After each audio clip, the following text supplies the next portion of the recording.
Hindi na mukhang bunot. Ano na. Mukha na siyang walis tambo.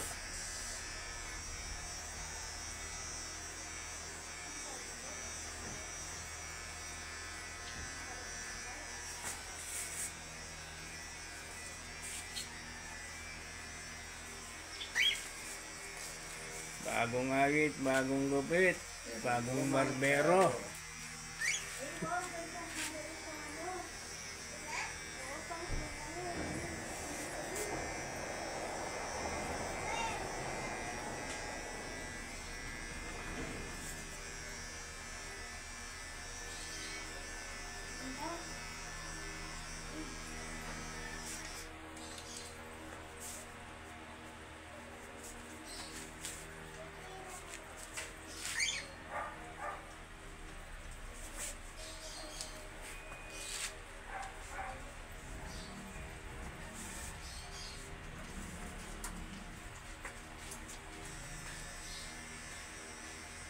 Wala ano, no? Okay, tingnan pala ito.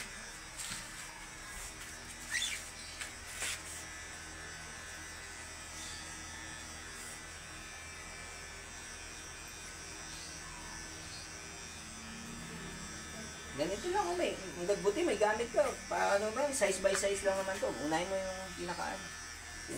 Para lang to-feed. Kami dun. Si Andrew lang nagbuti sa akin. Kaso may times na hindi lang consistent yung ano.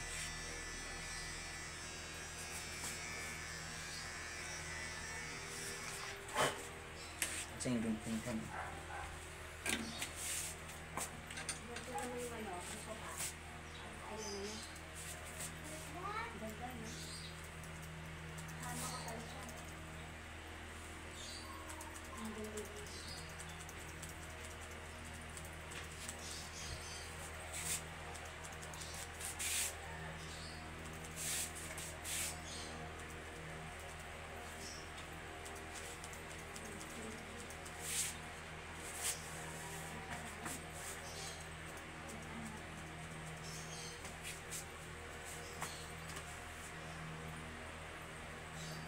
Konting trim lang sitas. No?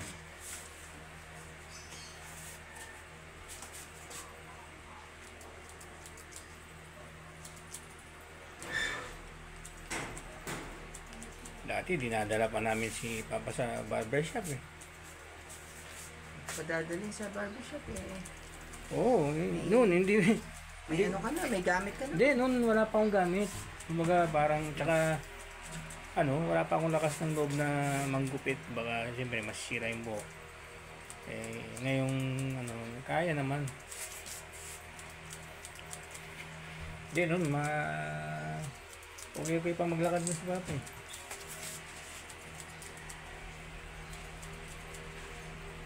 Nasama ko siya sa barbershop niya. Oo. Ano nga? Bago na naman yan. Mahal yata, 3,000 no?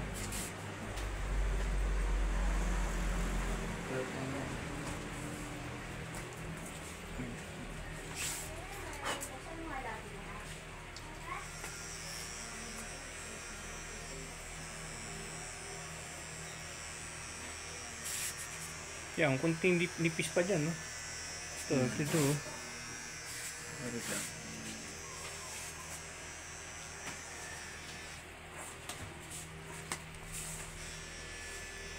Regalo ni Alin yun. Para kay Papa yan. Yung sa akin, yung tigisa kami ni Alvin ng yung manipis.